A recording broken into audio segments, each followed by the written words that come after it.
طاعون الرقص، المرض الأغرب في التاريخ. التاريخ مليان بقصص انتشار الأمراض والأوبئة المميتة، وياما سمعنا بأمراض وما صدقناش إن كان في كده فعلا. تعال بقى أحكي لك عن المرض الأغرب في التاريخ واسمه طاعون الرقص.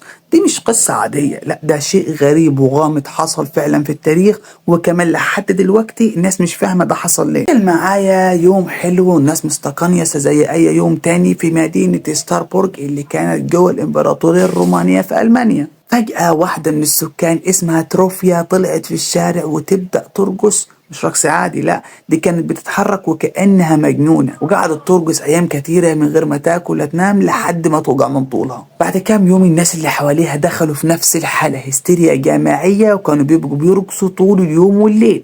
منهم كان بيموت من التعب أو بسبب نوبات قلبية أو سكتات دماغية. بعض المصادر بتقول إن اللي شاركوا في الطاعون ده كان عددهم 400 شخص. الأطباء والمسؤولين في المدينة في الأول ما كانوش عارفين يتعاملوا مع الموضوع، بس بعد فترة قالوا أهو ده علاجه إنه يرقص أكتر. يعني كانوا فاكرين إن لو الناس رقصت أكتر لحد ما تتعب وتفصل دي هتكون نهاية الأزمة. ومش بس كده، دول دعوا الناس كلها اللي كان عندها الهستيريا دي يروحوا أماكن كبيرة زي قاعات مثلا وقصور، ويشغلوهم أغاني وموسيقى عشان يرقصوا هناك.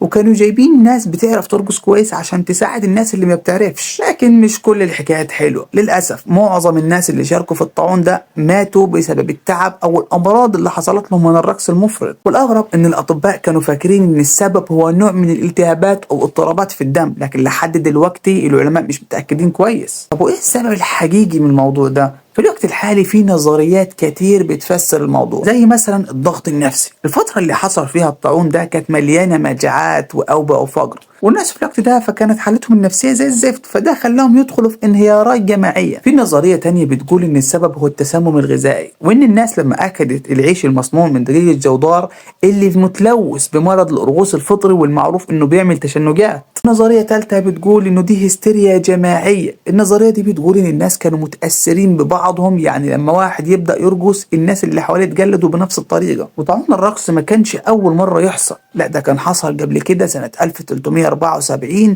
في بلجيكا وألمانيا وفي أماكن تانية كتير.